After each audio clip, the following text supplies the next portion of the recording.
కృతజ్ఞతలు, అద్భుతమైన సందేశం ఇచ్చారు, మీకు కృతజ్ఞతలండి.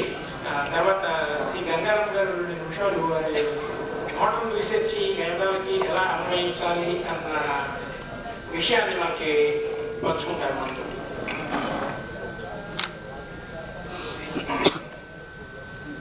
ఎందరో మహానుభావులు అందరికీ నా వందనములు. నాకు తెలుగు అంత గొప్పగా రాదు కానండి, ఇంగ్లీషు తెలుగు 2 కలిపి చెప్పాలి.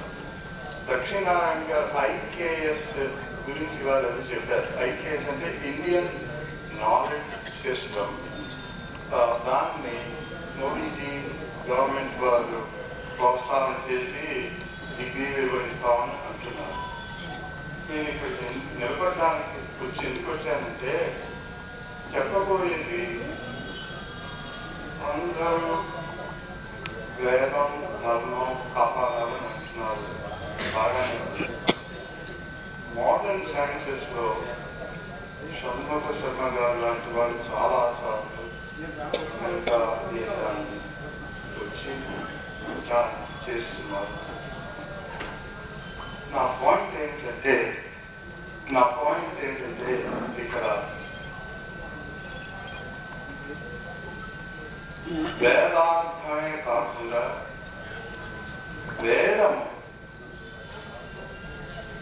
మోడర్న్ సైన్స్ ఎలాగూ కనెక్ట్ అవుతుందో మనం నేర్చుకోవాలి. ఆ విధంగానే మీకు ఈ వేదం అన్నది మోడర్న్ లైఫ్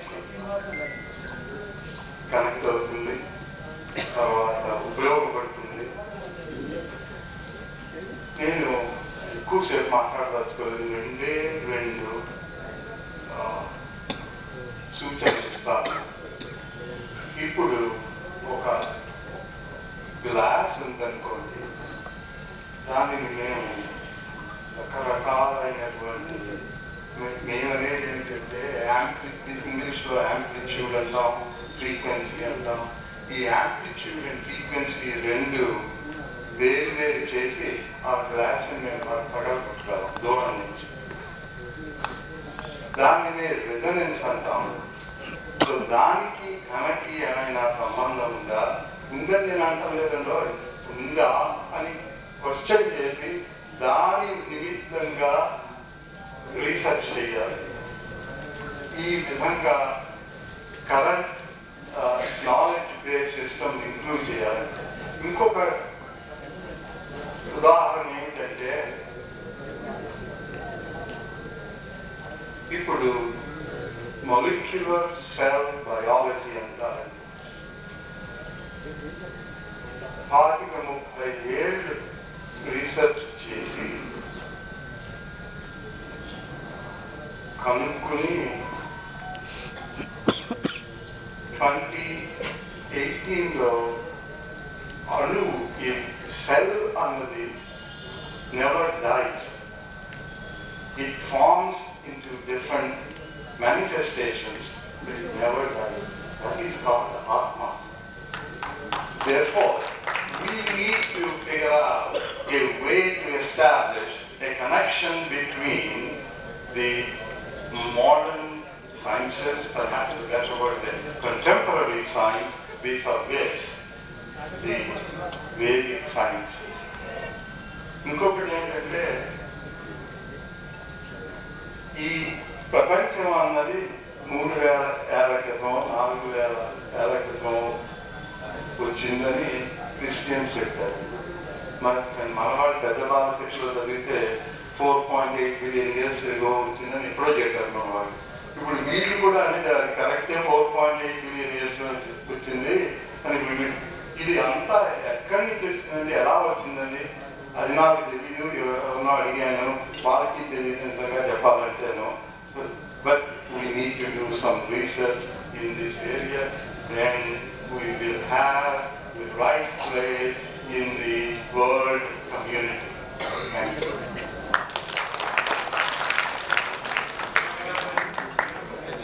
మీ ఆలోచనలు మాతో పంచుకుని ముందుకు వెళ్ళడానికి కోసం మార్గదర్శనం కొన్ని సూచనలు చేశారు.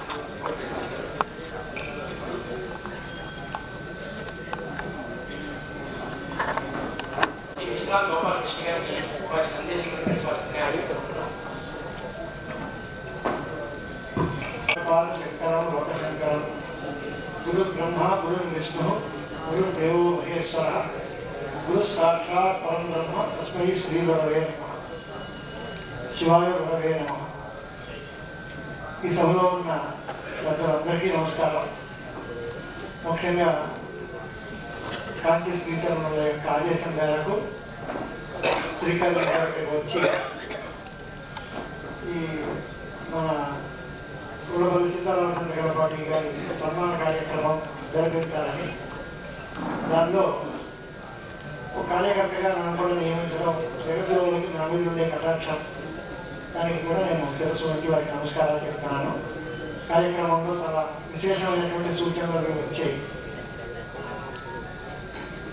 మన శాస్త్రంలో ఆత్మశ్లాఘ పరనింద రెండు పనికిరావు అని ఉంటాయి.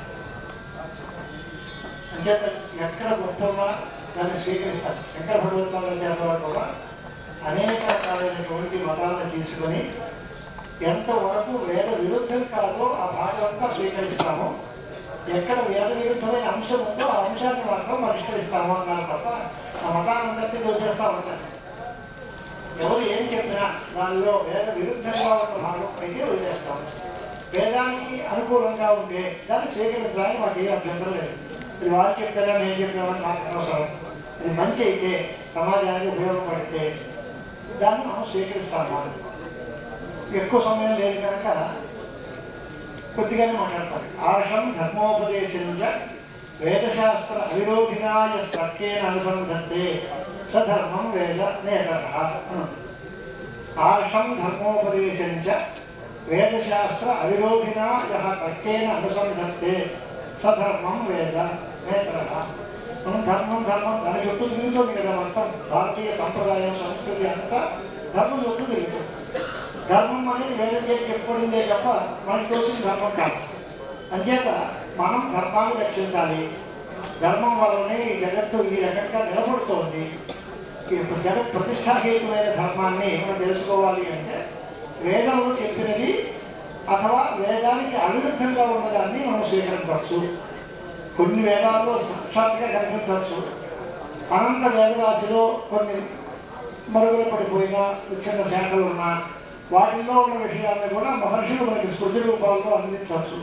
వాటిని కూడా మనం తీసుకోవచ్చు. ఇందాక మన సమన్వయ సరస్వతి పుత్రుడు ఆయన షణ్ముఖ శర్మ గారు చక్కగా విషయాలు చెప్పారు. ఇవన్నీ అలాగే ఈరోజు దేంతో భక్తి చెప్పిన వాళ్ళని కూడా నేను అనేక సభలో వినియోగించాను. నేను పృథక్ ప్రస్థానాహి ఇవాహ విద్యా వేదవద్ అనాది నిత్యా అని రాశాడు. అన్ని విద్యలు అనాదివే, సూక్ష్మ రూపంలో ఉన్నాయి. వాటిని ఆయా మహర్షులు ఆయా కాలంలో విస్తరించి ప్రచారం చేశారు కనుక వారికి ఆ పేరు వచ్చింది. పాణిని గారు వ్యాకరణాన్ని ప్రణయనం చేశారంటే అంతకుముందు లేదని కాదు. గౌతముడు తర్కాన్ని ప్రణయనం చేశారంటే అంతకుముందు లేదని కాదు. అలాగే బృహదారణ్య భాష్యము శంకరాచార్య వారి చెప్తారు. ఇతిహాసము పురాణము అని ఎక్కడ యువశీలు సంవాదాది అని ఆయన ఉదాహరణలు చూపించి వేదంలోనే ఇతిహాసం ఉంది, వేదంలోనే పురాణం ఉంది, వేదంలోనే పురాకల్పం ఉంది, అన్ని వేదాల్లోనే ఉన్నాయి అని పురాణం చేశారు. వాటిని విస్తారంగా ప్రచారం చేసేటువంటి వారు ఆయా కాలాల్లో చాలామంది ఉంటారు. ఇంకొక మాట మన గంగారాం గారు చెప్పినటువంటి పద్ధతుల్లో అణువుకి పరమాత్మకి తేడా ఏంటి, అణువుల వల్ల ఈ ప్రపంచం అంతా పుట్టింది అని అటమిక్ థియరీలో పరమాణు కారణవాదం చెప్తుంటారు కొంతమంది. కానీ శంకరాచార్య వారు చేసినటువంటి భాష్యంలో పరమాణువులు అచేతనములు, బ్రహ్మ చేతన పదార్థం. అచేతనమైన పదార్థములన్నీ చేతన ప్రయోజితములైతేనే, చేతన సంపర్కం ఉంటేనే అవి కార్యకరణాలు చేస్తాయి తప్ప వృత్తి అచేతన పదార్థం పంపేదు అనేది శంకరుల సిద్ధాంతం.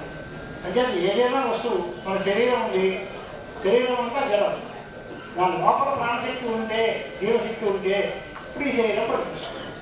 ఆ శరీరం పనిచేయాలి అంటే ప్రాణశక్తి ఉండాలి. అలాగే ఆత్మ సంపర్కం ఉంటే, ఆత్మ జ్యోతిష్సు ఉంటే, దేనైవ జ్యోతిష ఆత్మజ్యోతిష్సు చేతనే తస్య భాష సర్వమిదం విభాతి అనేటువంటి మాటలు శంకరాచార్య వారు సమాధానాలు చెప్తూ ఉంటారు. ఎక్కడి నుంచి ఈ ప్రశ్న ఇవన్నీ పుట్టింది అని ఇంకో ప్రశ్న తీశారు. ఆయనకి రెఫరెన్స్ కోసం ప్రశ్నోపనిషత్తులో ఇదే ప్రశ్న కృపాల మహర్షిని అడిగారు. మహర్షిని వారు సమాధానం చెప్పి ఆత్మ నుంచే ఇదంతా పుట్టింది. స ప్రాణవశిత తదహ ప్రాణాత్ శ్రద్ధాం అని ఒక క్రమం చెప్పి 16 కళలను పేరుతో షోడశ కళ పురుష అని చెప్తారు. కానీ ఇదంతా ఆత్మ నుంచే వచ్చింది.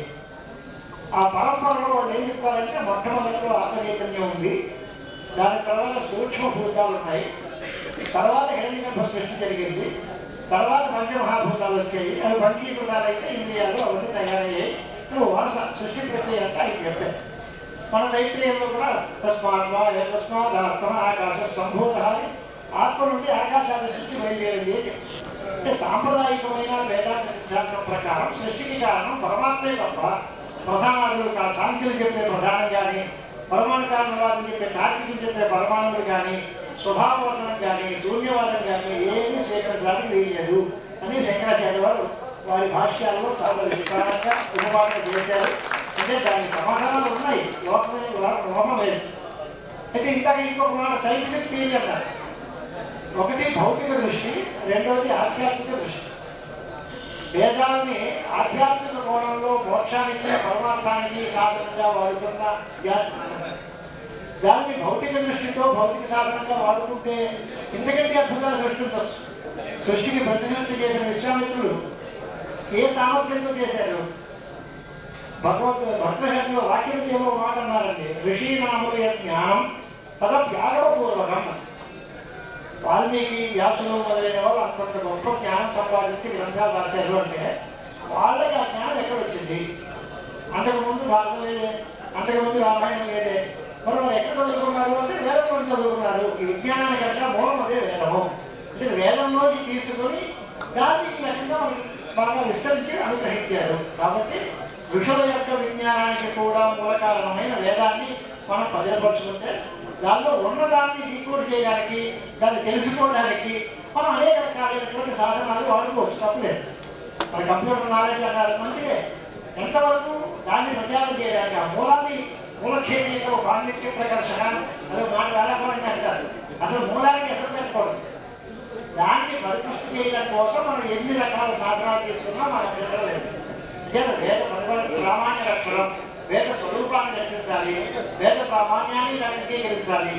దాంట్లో చెప్పిన విషయాలను తెలుసుకోవడానికి మనం అనేక రకాలైన ఉపాయాలను తీసుకోవచ్చు. భౌతిక దృష్టితో ప్రయోజనాలు సాధించడానికి మనం వ్యతిరేకం కాదు, కానీ దానికోసం మాత్రమే వేద పొందలేదు. భౌతిక ప్రయోజనాల కోసమే వేదం రాలేదు. వేదానికి పరమ ప్రయోజనం మోక్షం. ఆ మోక్ష విద్య కోసం ఉంటుంది కనుక అంతేనే సా పర అక్షరమధిగమ్యతే. ఆ పరావిద్యకి ప్రయోజనం ఏంటి అంటే అక్షర ప్రాప్తి, అమృతత్వ ప్రాప్తి. అంటే మోక్షం వరకు సాధనంగా వేద విద్య అనేది మనకి ప్రవేశం అనుగ్రహించారు. దానిలో అనేక రకాలైన ప్రయోజనాలు ఉన్నాయి. పెద్దలు బాలగంగాధర శాస్త్రి గారు లాంటి మహానుభావులు చెప్తూ ఉండేవారు, ఏం కామైతే కామం తంత్రం వేదైన సాధనే. మీకు ఏ కోరికనా వేదంతో సాధించుకోవచ్చు. ఒక ఉపాధ్యాయం తీసుకుంటే భాష్యం సాయి భాష్యానికి భట్టభాస్కర భాష్యానికి ఎంతో తేడా. ఈ మంత్రాన్ని ఇన్నిసార్లు జపం చేస్తే ఈ రకమైన ప్రయోజనం చేకూరుతుంది అని రాస్తారు. దానికోసం ఉంటుంది కానీ అది కూడా ఉంది, దాని కారణం లేదు. ఒక మాట ఆయన చెప్పేవారు, వైచాన సూత్రాన్ని యజ్ఞంలో వినియోగం కోసం వేదార్థాన్ని రాసేది. అనేక కల్పాలు ఉన్నాయి, అనేక సూత్రాలు ఉన్నాయి, అనేక కోణాల్లో వేదాన్ని మనం అధ్యయనం చేయొచ్చు. దానివల్ల వచ్చేటువంటి ప్రయోజనాన్ని కూడా మనం పొందవచ్చు.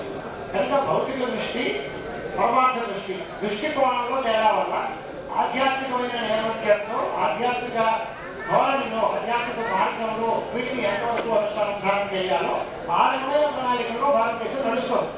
వైదేశికమైన వాంగ్మయం ప్రకారం భౌతిక దృష్టి ఉంది అంటే మనమే కాదు. దానితో పాటు అది దానితో పురుషార్థ చేయదు. దాని తర్వాత ఆధ్యాత్మిక దృష్టి మోక్షంతోనే పరిసమాప్తి. అలాగే కర్మకాండ వల్ల మోక్షం వస్తుంది. కర్మకాండ అక్కర్లేదని మేము అంటలేదు, కర్మకాండ కావాల్సిందే, కానీ దాంతో ఆగదు. కర్మకాండతో తర్వాత జ్ఞానం పొంది మోక్షం పొందాలి. అంతవరకు జీవితానికి లక్ష్యము అని నిర్దేశించేది భారతీయ సంస్కృతి. కాబట్టి శంకర భగవత్పాదాచార్యుల వారి యొక్క ఉపదేశ మార్గాన్ని అనుసరిస్తే మనం కర్మకాండని కూడా తప్పనిసరిగా చేయాల్సిందే.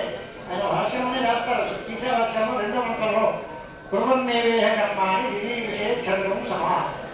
100 సంవత్సరాలు బతకాలి అనుకుంటే కర్మలు చేస్తూనే బతుకు. అసలు కూడా అందంగా భాష్యం ఉంటుంది.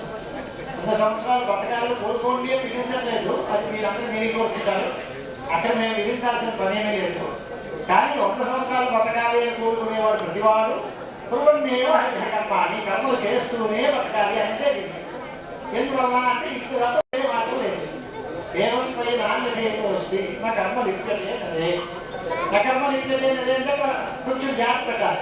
అంటే పాపం మనకి రాకుండా, కర్మ సంబంధాలు మనకి లేకుండా మనం బాగుపడాలి అంటే ఈ కర్మాచరణ తప్ప మరో మార్గం లేదు. దీనివల్ల మోక్షం వస్తుందా? కాదు. మొదటి మంత్రంలో చెప్పిందే మోక్ష శాస్త్రం. రెండవది మధ్యమాధికారం అలాంటి వాళ్ళ కోసం చెప్పింది. అవిరక్తులైన వాళ్ళకి చెప్పిన మాట ఇది, విరక్తులైన వాళ్ళకి ఈశ్వరాశ్రమ సంసర్గం అనే దాంట్లో చెప్పిన మాట. నిజత అధికారులు వేరేగా ఉన్నారు.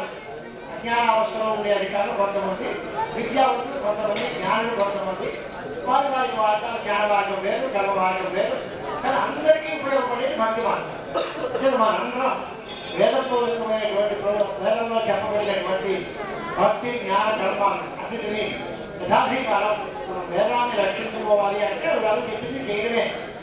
ధర్మాన్ని రక్షించుకోవడం అంటే ధర్మాన్ని ఆచరణ చేయడమే ధర్మ లక్ష్యం అంటే. పెట్టి కాలం వేసేది కానీ అంటే మన ధర్మాచరణ చేస్తూ ఉంటే మనందరం వేగంగా సుఖంగా సంతోషంగా ఉంటుంది కనుక బ్రహ్మకారణవాదమే వేదాంత సిద్ధాంతము. అంతేగాని ప్రధాన కారణవాదం కాదు, అణుకారణవాదం కాదు, స్వభావ కారణవాదం కాదు అనేది మొట్టమొదటిలోనే శంకరాచార్య వారి భాష్యాల్లో స్పష్టంగా తెలుస్తూ ఉంటుంది మనకి. మన సంప్రదాయంలో అన్నిటికీ మూలం వేదం. వేళాకోళంగా చేసే వాళ్ళు అన్ని వేదాల్లోనే ఉన్నాయి అనేవాడు ఉన్నాడు మన దేశంలో. కానీ అది వేళాకోళంగా చెప్పే మాట అయినా అదే నిజం. దాన్ని నిరూపించడానికి మనకు సామర్థ్యం కావాలి తప్ప మనం జాగ్రత్త నుంచి నిరూపించలేకపోయినంత మాత్రాన దానికి లోపం లేదు. నైష స్థానోపరాధ ఏదైనా అండో నమస్యతే. అక్కడ ఏదో పెద్ద స్తంభం దాన్ని ఉద్దేస్తే దాని తప్ప అది కళ్ళు కూర్చుని ఎవరు దాన్ని నీకోవడం చెప్పారు. నీ తప్పు కాదు, దాని తప్పు కాదు. అంటే అపరాధం ఏదైనా ఉంటే మంది దానికి కాదు. దాని యొక్క ప్రయోజనాన్ని కాపాడుకోవడం మనందరి కర్తవ్యం. వేద రక్షణం, వేద ప్రామాణ్య నిరూపణం, వేదంలో చెప్పబడినటువంటి ఈశ్వర సాధనం, ఇవన్నీ మహర్షులు అందరూ మనకి అనేక మార్గాల్లో ఉపదేశం చేశారు కనుక ఆ వాంగ్మయాన్ని అందరికీ మనం పర్యవేక్షించుకోవాలి. దానికి అందరికీ పెద్ద పరిరక్షణమైనటువంటి మహానుభావులు శంకర భగవద్గీతాచార్యులు వారు. వారు అన్ని వ్యవస్థలకి ఏర్పాటు చేశారు. కానీ మనం ప్రచారం చేసుకోవాలి. ఇంకొక సూచన మాత్రం నేను చెప్పి నేను ముగించేస్తాను. ఈ యూఎస్ఏలో ఇప్పుడు ఇవాళ సందర్భంలో జరిగేటువంటి దీనికి లైవ్ టెలికాస్ట్ ఉంది అని చెప్తున్నాను. చాలా సంతోషించదగిన విషయం. ఎక్కడో మన మార్గంలో ఏదో ఒక చోట 10 మంది కేంద్రంతో ఉంటే 500-600 మంది జనంతో చేసుకునే కార్యక్రమం విశ్వవ్యాప్తం అవుతుంది అనే దానివల్ల పెద్దలు చెప్పినటువంటి సందేశాలు విశ్వవ్యాప్తం అవుతున్నాయని చాలా ఆనందం. ఈ వేదశాస్త్ర పరిషత్తు సేవలు కూడా విశ్వవ్యాప్తమై వాళ్ళందరి యొక్క గుర్తింపుకి కారణమై సంస్థ పురోభివృద్ధికి మార్గం బాగా పటిష్టంగా తయారవుతుంది. ఇదే సందర్భంలో ఈ వ్యవస్థ దీన్ని ప్రచారానికి ఎలా వాడుతున్నామో వైదిక ధర్మ ప్రచారానికి కూడా ఇదే రీతిని కొనసాగించి మన దేశంలో మన ధర్మంలో ఉండే గొప్పతనాన్ని ప్రపంచవ్యాప్తంగా మనం ప్రచారం చేయడానికి ఇలాంటి లైవ్ టెలికాస్ట్ ద్వారా 2 నెలలకో 3 నెలలకో ఎంతో అంత ఇంకోటి టెలికాస్ట్ పెట్టుకుని ఎవరైనా అంత మహాభక్తులైన వాళ్ళు ఎవరైనా ఉంటే వారి చేత చెప్పించి దేశానికి అందరికీ అందించేటువంటి బాధ్యత కూడా వేదశాస్త్ర పరిషత్తు తీసుకుంటే దానివల్ల ఇంకా పెద్ద ఉపయోగం జరుగుతుంది. వారికి ఇప్పుడు రాజమండ్రి వేదశాస్త్ర పరిషత్తు అంటే ఏమిటో తెలిసింది, దీనిలో చేసే కార్యక్రమాలు అంటే ఏమిటో తెలిసేది. వేద గొప్పది అని అన్నంత మాత్రాన శ్రద్ధ కుదురుతుంది. అందులో ఏముంది, దానివల్ల మనకి తెలుసుకోవాల్సిన విషయాలు ఏంటి అనేది కూడా ప్రచారం చేయాల్సిన అవసరం ఉంది కనుక ఆ దృష్టికోణంలో కూడా ఈ వేదశాస్త్ర పరిషత్ కార్యవర్గం దృష్టి సారించి ఎంతో కొంత సమాజ సేవ చేసి అందరినీ కృతాంతులు చేయగలరని దానికి తగినటువంటి శక్తియుక్తులు మన కాంచి శ్రీచంద్రుడు, వారికి పూర్వపురుషులైనటువంటి కంచి పరమాచార్య స్వామి వారు, చంద్రశేఖర సరస్వతి సంగమేంద్రుడు వారి ఆదేశాలతో వారి అనుగ్రహంతో ఆరంభించబడి ఈ పరిషత్ కనుక 89వ వార్షికోత్సవం వరకు వచ్చాం. అదే వారి సంకల్ప బలం, వారి యొక్క ఆశయ బలం. ఇది అనతి కాలంలో మనం శర్మోత్సవం చేసుకుని చక్కగా ఆనాటికి వేద పండితులు అందరూ సుమారు 1000 మందికి తక్కువ కాకుండా వేద పండితులు అందరూ వచ్చి భూమి సత్కారాలు చేసి అటువంటి ఆ ఐశ్వర్యాన్ని మనకి సమకూర్చి పెట్టాలని కామాక్షి పరదేవతని శంకర భగవత్పాదాచార్య వారిని జగద్గురు వాళ్ళని కూడా ప్రార్థిస్తూ ఈ అవకాశం నాకు ఇచ్చినందుకు ధన్యవాదాలు చెప్తున్నాను. స్వార్థం కూడా ఉంది కనుక దీన్ని వెంటనే మన ఆయన గారి పరిషత్తు పల్లికి సంవత్సరంలో ఉంటుంది విద్వాంసులందరూ అక్కడికి చేసి దాన్ని కూడా జయపూజ చేయాల్సిందిగా విజ్ఞప్తి చేస్తున్నాను. మీకు సాధారణంగా స్వాగతం కోరుతూ ఈ అవకాశాన్ని నాకు ఇచ్చిన వేదశాస్త్ర పరిషత్ కార్యవర్గ సభ్యులకి, ముఖ్యంగా మా శ్రీరామచంద్రమూర్తి గారికి, వారి సహకార బృందానికి. ఓఎన్జీసీ అనేది అక్కడ ఆయిల్ రిలీంగ్ ఒక ఓఎన్జీసీ అంటే ఆయిల్ రిలీంగ్ లాగా కాదు, మనలో ఉండేటువంటి ధర్మం శ్రద్ధ అనేటువంటి ఆయిల్ని పైకి తీసుకోవాలి. మొత్తం అక్కడ ఉండేటువంటి నూనె తీసుకోవడం పెట్రోలియం కాదు, మనుషుల్లో భారతీయుల్లో ఉండేటువంటి ధర్మశ్రద్ధని బయటికి తీయాలి. ఆ ధర్మశ్రద్ధ బయటకు వచ్చినప్పుడు దేశం అంతా సుభిక్షంగా ఉంటుంది. అంటే వారందరూ ఆ టీం అంతా వేదశాస్త్ర పరిషత్తుకి చేసేటువంటి సహకారానికి కూడా సాధువాదాలు కలుగుతూ కార్యవర్గ సభ్యులందరికీ అటువంటి శక్తియుక్తులు భగవంతులు ప్రసాదించాలి అని కోరుకుంటున్నాను. శుభమస్తు. సర్వే జనా సుఖినో భవంతు. ఈ గోపాలకృష్ణ గారు మాకు ఇచ్చిన సందేశం, సూచనలు ఇవన్నీ మేము తప్పకుండా పాటించడానికి ప్రయత్నిస్తాం. ఈ కార్యక్రమంలో మా కార్యకర్తలందరినీ ఒకసారి పరిచయం చేస్తానండి. ఒకసారి అందరికీ మీ అందరి ఆశీస్సులు మాకు కావాలి. ఇందాక ఆయన గోపాలకృష్ణ గారు చెప్పారు, 100 ఏళ్ళ సంవత్సర కార్యక్రమం చేయాలి, మనందరూ ఉండాలి. చాలా మంది మీలో తరహాస్తూ ఉంటారు, పైకి ఉంటే మీ అందరూ కూడా సంతోషిస్తుంది ఇవ్వడం తప్పకుండా. ఇప్పుడు మీ కార్యవర్గ ప్రబలందరినీ నేను పరిచయం చేస్తాను. ముందుగా చిక్కుల వెంకటరమణ, తర్వాత గోరుగంతు సర్వేశం, చిక్కుల శ్రీరామచంద్రమూర్తి,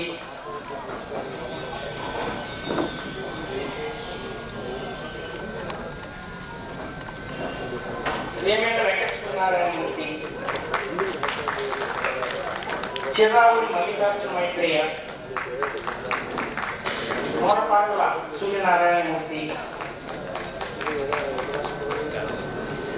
ఎడవల్లి చంద్రశేఖర భట్టాచార్యులు,